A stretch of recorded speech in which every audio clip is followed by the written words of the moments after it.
Sylvia's POV. I don't remember. Huwag mong ikaila because you already admit it last night. Gusto mo ulitin ko pang lahat ng sinabi mo? Nahihiyang nagbaba ako ng tingin. Sylvia, eyesight. Okay, what else do you want to know from me?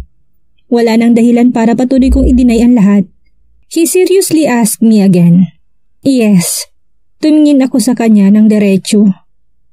Yes, may mababago ba dahil umamin na ako? Look, as what I've said last night, nagawa ko lang yun dahil sa 2 taong pinagkatiwalaan ko ng lubos, pero niloko lang din pala ako. May simpatya sa kanyang mga mata. Bakit mo ko iniwan noon sa hotel room pagkatapos ng nangyari? Nag-iwas ako ng tingin kasabay ng pamumula na magkabilang pisngi ko. That's unnecessary to ask me, boss. It is. Sabi niya na ikinalingon ko ulit sa kanya. Dahil hinanap kita noon, I also look for you at the VIP bar regularly para lang makita ka ulit.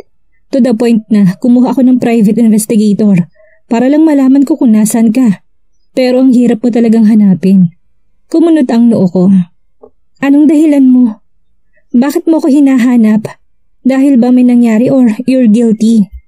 I never felt it that way. Napaawang ang mga labi ko. Nagtataka lang ako. Akala ko, katulad ka sa mga bayaran na nangangailangan ng pera. Ouch! Napagkamalan akong babaeng mababa ang lipad. Pero mali pala ako. Ang gusto ko lang gawin ay itamang pagkakamali ko. Dahil ako ang una mo. Ha? Biglang kumabog ang dibdib ko. Ako naman ang may kasalanan. Masyado akong desperado para kalimutan ang lahat ng gabing yun. Kaya huwag kang makonsensya. Sabi ko hindi ako guilty, Sylvia. Lumamlam ang mga mata ni Franco habang nakatutok sa akin. Hindi ko na naman matagalan yon kahit nagbaba ako ng tingin. You didn't give me your exact name kaya hindi kita mahanap. Napalunok ako. Ikaw din naman ah. Hindi ko rin alam kung yun ba talagang pangalan mo. That's not important. Seryoso niyang sabi.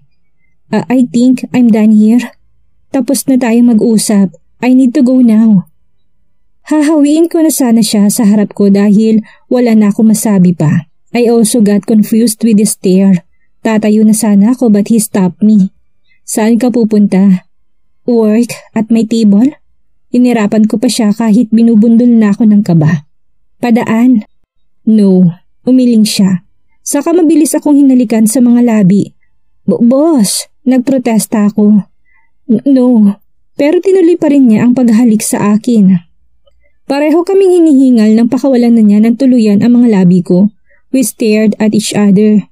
Via, let's continue pretending. The feeling was mutual, pero hindi ko alam kung hanggang saan. He said we continue pretending, pero tama ba itong pinasok ko? Because what I felt right now ay hindi na lang kami nagpipretend. Nahulog ako sa setup namin. Hindi ko alam kung saan nagsimula. Nakakalungkot din dahil hanggang ngayon ay wala pa rin akong lakas ng loob para sabihin sa kanya na nagbunga ang nangyari sa amin noon. Napabuntong hininga ako. Ewan ba kung anong kinakatakot ko at hanggang ngayon ay hindi ko pa rin maamin kay Franco ang tungkol kay Sandro. Pero nangako ako na one of these days, susubukan kong sabihin sa kanyang tungkol sa anak namin. Hahanap lang ako ng tamang pagkakataon. Feeling ko, ang pagpapanggap namin ay naging parang tunay, napaka-caring niya. Bawat minuto at bawat oras, palagi niya akong chine-check kung okay lang ba ako, kumain o nagmerienda na. Kulang na lang ay ihatid niya ako sa bahay at yun ang pinakaiiwas-iwasan ko munang mangyari. Franco was too sweet, isa sa mga katangiang gusto ng isang babae sa isang lalaki. Hindi siya boring kasama. Kung noon akala ko'y bossy siya at istrikto, mali pala ako nang iniisip dahil isa siyang mabait at totoong tao. Ang dali ko ngang nakapag-adjust sa ugali niya sa araw-araw naming magkasama sa office. Boss, anong iniisip mo ha? My heart immediately beat fast nang may pumulupot sa bewang ko. Ang hindi halatang endearment namin ay nakasanayan ko ng pakinggan at bigkasin. Wala, may naalala lang ako.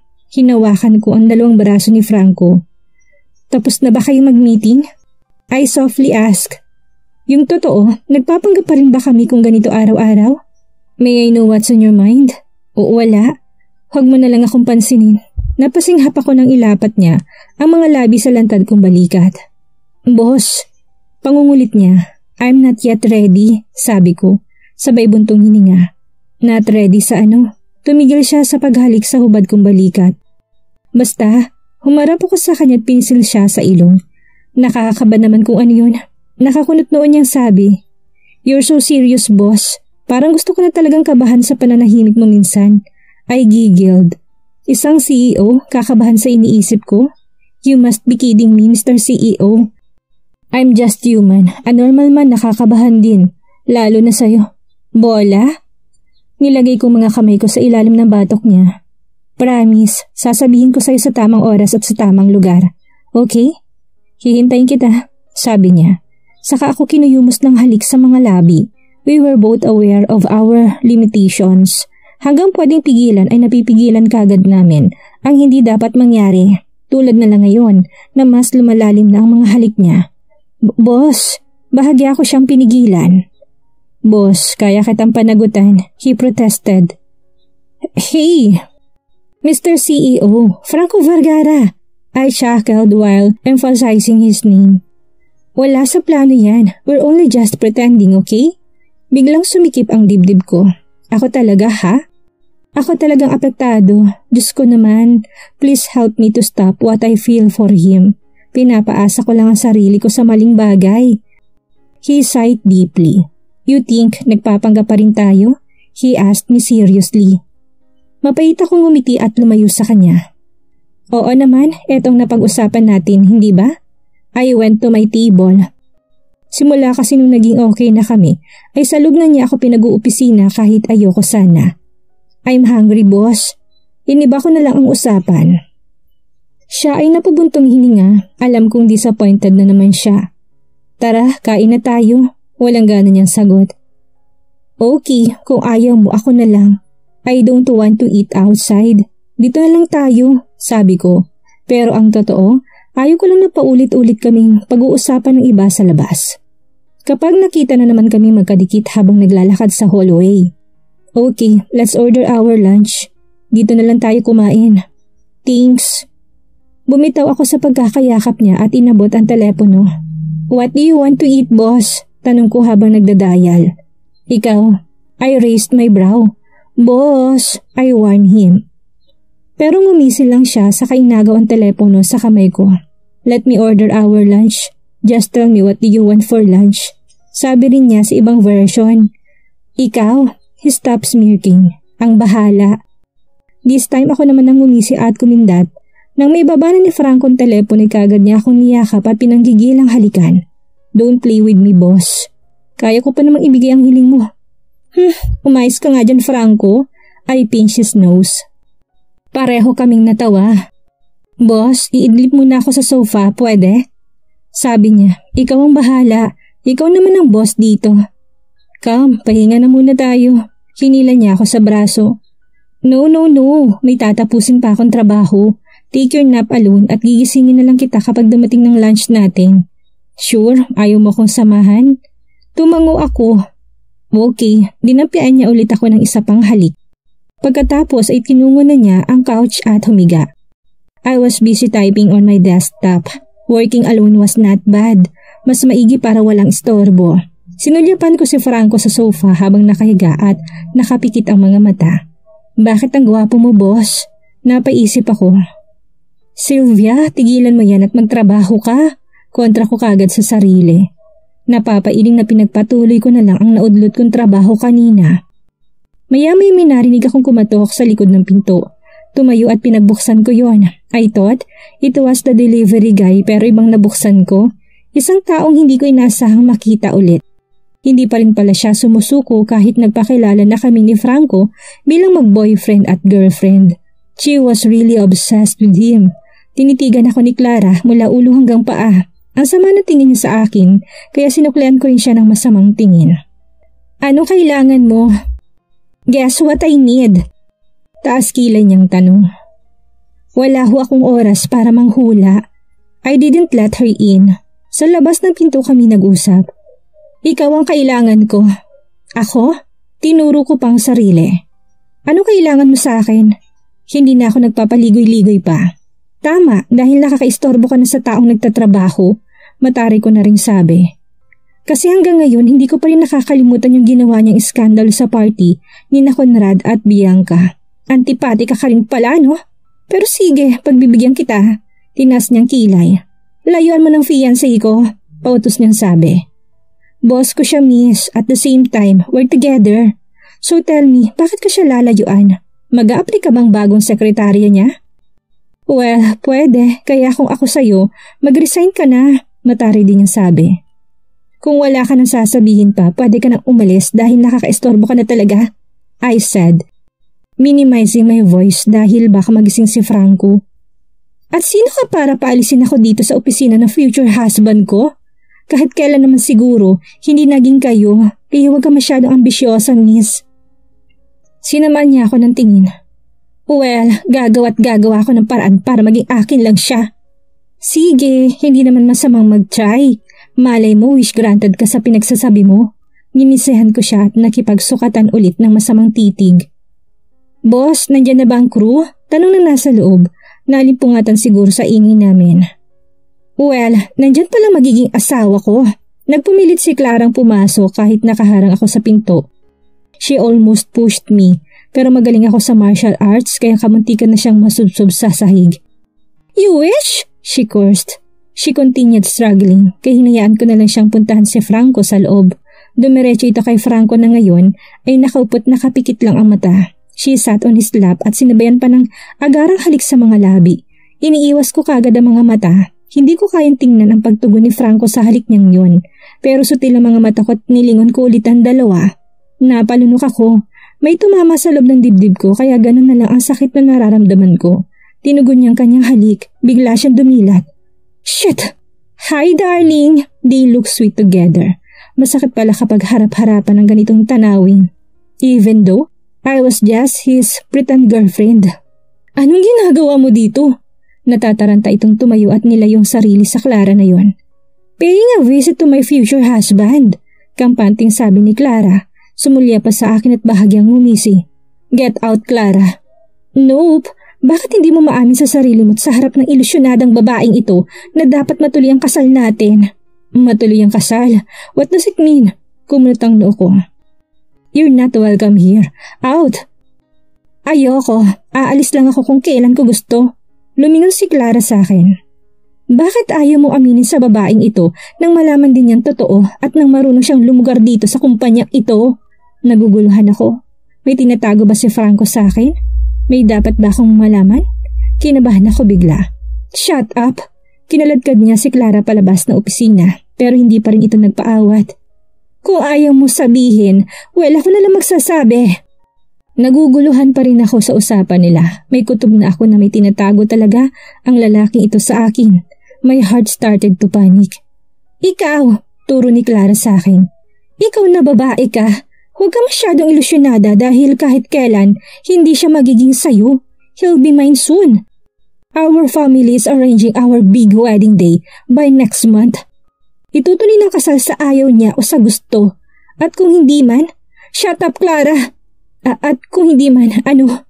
Naglakas loob na rin ako magtanong at magsalita. Kung hindi, well, aatras lang naman ang pamilya ko at ang iba pang mga investors sa mga deals ng family business nila. Mawawalan sila ng big-time investor at babagsak ang negosyo nila. Pag yun nangyari, siguradong mawawalan tiwala ng papa niya sa kanya. Saka siya tumawa ng malakas. Masaya palang isipin na akong pinaka-importante kay Franco at sa pamilya nila ngayon. Lumapit pa siya sa akin. So why do I have to apply as his secretary kung pwede masigit doon ang maging papel ko sa buhay niya? Napalunok ako. Parang manunuyo ng lalamunan ko sa kakalunok. I can sue you easily here, Sylvia Fuentes. So better get out of our life, girl. Napakuyom ang kamay ko at tumitig kay Franco. Bakit hindi mo ito nabanggit sa akin? I asked him. Boss, let me explain. Hanggang kailan mo ito ililihim sa akin? Malumani kong sabi. Before the drama start, may iwan ko na nga muna kayo para makapagbabay kayo sa isa't isa. Have a nice day, darling. And also to you, dear Chief Secretary. She stepped out at sumulyap ulit sa amin. Miss, please, huwag mo nang tangkaing landin si Franco. Ayaw mo naman siguro maging kahiyahiyang kabit in the future, right? Hope I will never see you here again. Pahabol pa niya bago lumabas. In my mind, gustong-gusto ko na talaga siyang tirisin ng pino. Nang kami na lang ni Franco ang naiwan sa opisina, ay agad niya akong nilapitan. Umiwas ako, tumungo na lang sa mesa ko. Boss, naramdaman ko siya sa gilid ng upuan ko. Hindi ako lumingon. Shit, bakit bigla sumasakit ang dibdib ko sa mga natuklasan? Hindi ba't wala naman kami? Pagpapanggap lang lahat sa amin, right? Nagpatuloy ako sa pagtatype, I noticed na nanginginig ang mga daliri ko. Sylvia, he called me again. Hindi ko pa rin siya pinansin. Nagpatuloy ako sa ginagawa kahit hindi ako sigurado sa mga tinatype ko. Talk to me, boss, he said and suddenly turned off my computer. Sinamaan ko siya ng tingin. Huwag mo akong kausapin. Namulang mga pisngi ko sa galit. I have no intention to keep it from you, I swear. Wala? Really? At ano tawag mo sa nangyari ngayon, ha? Ewan ko kung ano ba yung kinakagalit ko ngayon. Yung paglilihim ba niya o dahil nasasaktan ang damdamin ko sa isiping ikakasal na siya? Shit, sasabihin ko na sana sa'yo. Let's stop pretending. Pareho lang natin niloloko mga sarili natin. Mas mabuti na siguro yon kaysa umasa pa ako sa walang kasiguraduhan. No, Franco said at hinawakan pambalikat ko. We're not just pretending. Hindi ako papayag. Ayaw ko maging dahilan ng pagbagsak mo at ng kumpanya nyo. Mas mabuti na ngayon pa lang tapusin na natin ang kahibangang ito. Tumayo ako, tinabot ang bag ko. So you really think na hanggang pagpapanggap lang ang kung ano mga meron tayo ngayon? Oo, dahil umpisa pa lang ito na napag-usapan natin. Pumayag ako sa gusto mong magpanggap tayo sa mga mata nila, ni Clara at ng pamilya mo. But now I quit. Hindi mo ba nararamdamang tinototoo na natin itong lahat simula pa lang noong una? Mahirap mag-assume. Sabi ko sa kabumuntong hininga. Bullshit, Sylvia. Hindi ka ba marunong makiramdam? Tatalikuran mo ko ng ganun-ganun na lang, ha? Puno ng galit niyang sabi habang nakahawak sa magkabilang balikat ko. I lost my tongue at hindi nakapagsalita. Unti-unting pumatak ang luha ko. Parang hindi ko na kayang salubungin ng mga mata niya. Gusto ko siyang yakapin pero hindi ako makagalaw sa kinatatayuan ko. It's now or never. Kailangan nating tapusin ang pagpapanggap nating ito kaysa mawalan pa ng tiwala sa iyong papa mo. Napailing si Franco. He went out and banged the door. Bakit ba nangyari pa to? Ngayon pa nahanda na akong sabihin sa kanyang tungkol sa anak namin. Clara messed up everything dahil hindi na kami tulad ng mga nagdaang araw. Ang trato sa akin ni Franco ngayon ay isang ordinaryong empleyado at hindi ang nagpapanggap na girlfriend niya. Bumalik na kami sa simula, boss at secretary. 3 araw na rin ang nagdaan mula na magkasagutan kami. Kinakausap niya lang ako kapag may kailangan siyang ipagawa tungkol sa trabaho. He was too formal. He became so cold to me. Yung dating puro lambingan at landian namin tuwing hindi na kami busy ay hindi na nangyari pang muli. Sa bawat oras na magkasama kami sa office niya ay puro tensyon na lang ang nararamdaman ko. Kung sakaling kaya ko nga lang ilipat mag-isa ang table ko sa labas ay ginawa ko na para lang makaiwas sa kanya. Gusto ko na rin sanang kausapin si Bianca na bigyan na muna ako ng pansamantalang trabaho sa kumpanya nila para makaalis na lang dito. To be free of him and to free my heart from pain. Tuwing umiiwas kasi kami sa isa't isa siya namang mas nagpapabigat ng dibdib ko. Gusto kong kausapin si Franco pero nag-aalinlangan ako. Lagi na lang siyang nakasimangot at madalas pang nakasinghal sa akin at sa iba pa. Mainit lagi ang ulo niya sa lahat ng empleyado. Minsan, hindi ko na kinayang dalhin ang emosyon ko nung sinigawan niya ako dahil lang sa mababaw na dahilan kaya tumakbo ako at umiyak ng patago sa CR. Nasa malalim akong pag-iisip na mag-vibrate ang phone ko sa ibabaw ng table ko. Lumabas ang registered number ni Marvin. Nag-isip pa ako kung sasagutin ba o hindi ang tawag niya. But I decided to answer at dahil wala namang dahilan para umiwas sa kanya. Baka magtaka siya dahil ilang beses ko nang ini-ignore ang tawag at text niya. Hello Marvin, hininaan kong boses. I'm glad you finally speak to me. Long time no hear. He said in a jubilant voice. Pasensya na pala, Aan. If I'm always ignoring you, busy lang kasi ako. I felt guilty.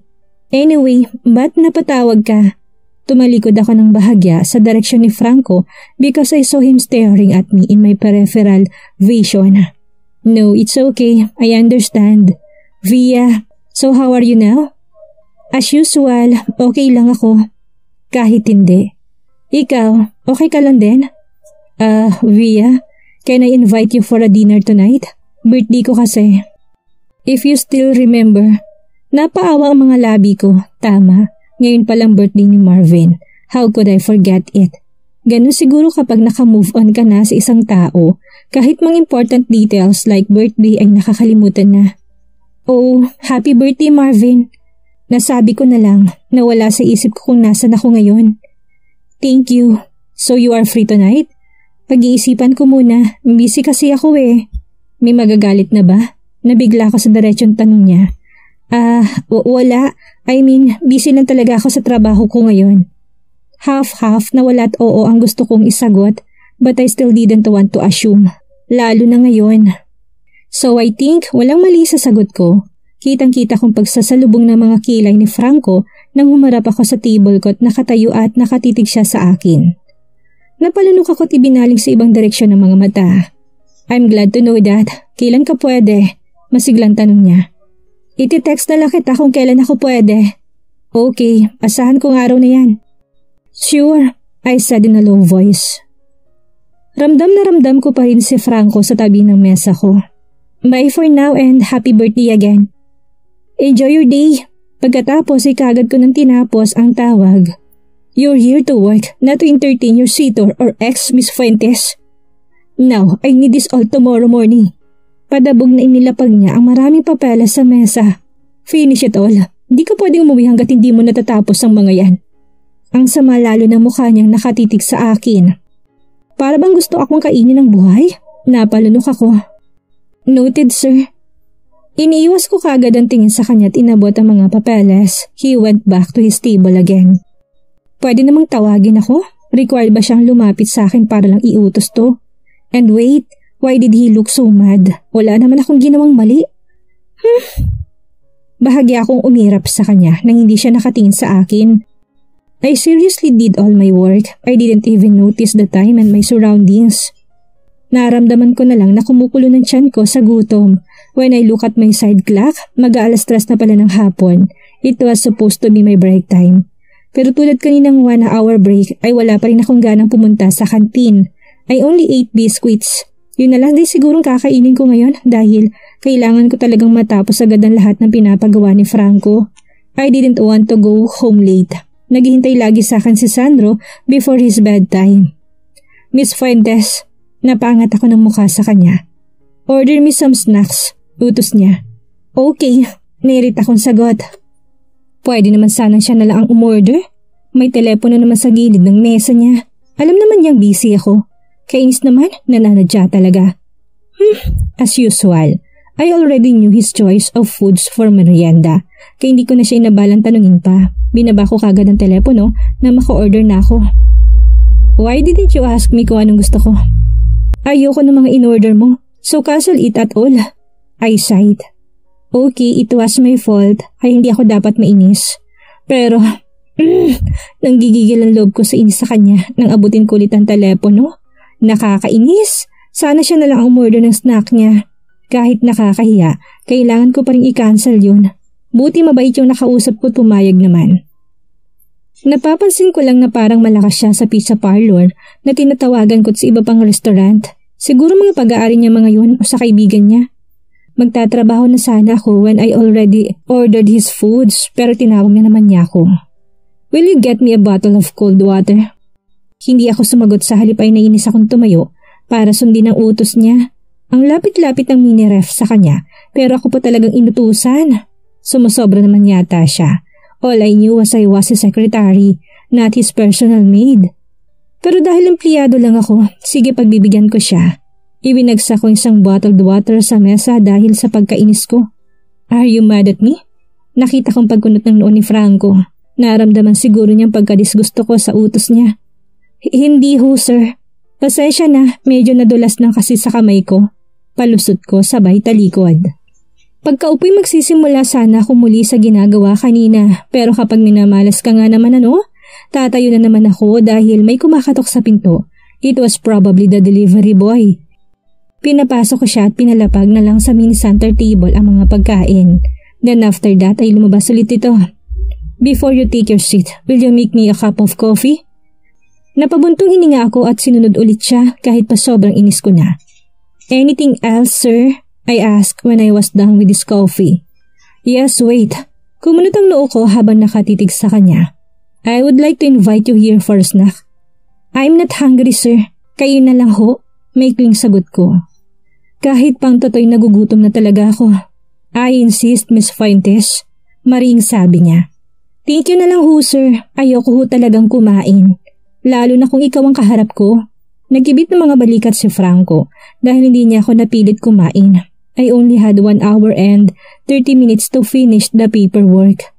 So double time ang kinilos ko para lang matapos at makauwi na. Thank God, makakauwi ako ng maaga sa anak ko. Naisip ko nung patapos na ako, hindi ka uuwi, Miss Fuentes. Nagtaas ako ng tingin. To my surprise, Franco was already in front of my table at may dalang files. You also need to finish this. Sa kanila pag ang bitbit niya. Pwede bang sa Monday na lang ito, sir? Tanong ko. No, kailangan ko rin yan bukas. Wala namang pasok bukas, hindi naman siguro yan important. I have an emergency meeting tomorrow in my other company. Pusang gala naman wala rin palang silbing pagmamadali ko at pagtitiis ko ng gutom kanina para lang makauwi ng maaga. But sir, can I just bring this to my house at doon ko na lang gagawin? Then bukas ihahatid ko ulit dito. Oh, I in a hurry to go home, Sylvia. May naghihintay ba sa'yo sa bahay niyo? Natigilan ako. Or you're so eager to go home early because of that ex of yours? It's personal, sir. So I think that's none of your business. Nakita kong biglang pagsimangot ng mukha niya. Finish it here. Hihintayin ko yan hanggang sa matapos ka. Yun lang at tinalikuran na kagad ako. Ano pa nga bang magagawa ko? Obey him because he's the boss. Nag-concentrate na lang ulit ako sa trabaho kahit pang mabigat sa dibdib ko na hindi ako makakauwi kaagad. I didn't know kung nananadya lang ba si Franco. He also stayed kasi sabi niya hihintayin niya ako matapos. Eh di maghintay siya. My phone vibrated. Sinagot ko kagad yun when I saw Nanay's fairly registered number on the screen. Hello, Nay. Iha, pasensya na kung nakaistorbo ako. Kasi itong anak mo gusto ko rin makausap eh. Okay lang ho. Where is he? I lowered my voice at lumingon kay Franco sa kabilang mesa. Nakahinga ako ng maluwag nang makitang abala siya sa mga papel. Kaya hindi ako mangangabang nakikinig siya. Mommy! Bati ni Sandro sa kabilang linya. Hello, B. Bianca? Tumayo ako at lumayo ng bahagya sa mesa. I'm sorry if late na akong uuwi mamaya, ha? Nakita ko sa gilid ng mga mata ko nakakunot noong si Franco habang nakatanaw sa akin. It's okay lang po, Mommy. I miss you po. Sabi nito sa kabilang linya ni kinagalak ng puso ko. I miss you too, baby. I'll still try to come home early. Yung gising ka pa, ha? Okay, Ma'am. Thank you. I love you po. Sumigla ang boses na anak ko sa kabilang linya. I love you too, baby. I almost whispered para hindi marinig ni Franco. See you later. Take care, Mommy. Natouch ako sa laging paalala ng anak ko. Sure, baby. Thank you. You take your dinner with Nanay Feli and your new ate, okay? Opo. Bye-bye. Bye. Sagot ko sa katinapos ang tawag. Bahagya ako nilingon si Franco. Kung alam mo lang siguro anak mo yung gusto kong uwian ng maaga, baka makonsensya ka sa ginagawa mo ngayon sa akin. Who is that? Tanong niya pagkaupo ko pa lang. Wala, hindi tumitinging sagot ko. Sino nga? He seriously asked me again. Si nanay ko, bakit? With the endearment of baby, nanay mo pa rin? Kinabahan ako bigla. So narinig niya ako even I was almost murmuring it. Chismos rin pala. Mahilig makinig ng usapan ng iba. Baby brother ko na may request sa akin sa pag-uwi. Bakit? I lied. Isa lang sigurong totoo sa sinabi ko, yung request ni Sandro. Okay. He plainly said at tumangutango pa. Ano bang gusto ng kapatid mo?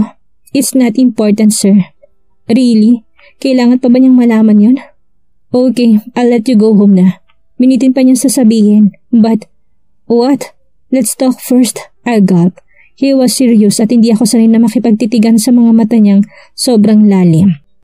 Talk about what, sir? Nataranta akong tumayo siya at lumapit sa akin. About us. Binundol bigla ng malakas na bagay ang dibdib ko. Nakatayo na si Franco ngayon sa gilid ko. He sighed. Let's be okay again, boss. Nahihirapan na ako. Napalunok ko na tumingala sa kanya. I bit my lower lip when he called me boss. Napakalambing at napakasuyo. Kung papayag ba ako, pwede mo na akong pauwiin? Tumango siya. I'm sorry. It was only 2 words pero sobrang makapangyarihan nun. Naging emotional ako deep inside. I'm sorry too. Niyakap niya ako ng sobrang higpit. I'm really sorry. Please forgive me. Yumakap din ako ng mahigpit sa kanya. I miss this. His warm body. I thought it was your ex, Marvin, who's waiting for you. Kaya hindi mo ako pinapauwi ng maaga? Tumango siya. Chismoso ka rin ano? Sorry sa pakikinig. Hindi ko mapigilan. Nagsiselos ako. Napalunok ako. Bago pa man makapagsalita ay sinakop na ng mga labi ni Franco mga labi ko. Maalab ko rin siyang hinalikan. Si Clara, namutawi kagad sa mga labi ko na maghiwalay ang mga labi namin. Shh! Don't mention that woman. Ang importante, ikaw at ako. Okay tayo, he whispered. Pero... Shh! Boss, forget what she said. Aayusin kong gulo. Just don't give up on us, okay? Ano ang gagawin ni Sylvia ngayon dahil sa kanya? Pwedeng mawala ang lahat kay Franco. Ano ang gagawin ni Franco para maipaglaban ang pag-ibig niya kay Sylvia? Yan ang ating aalamin sa susunod nating kabanata.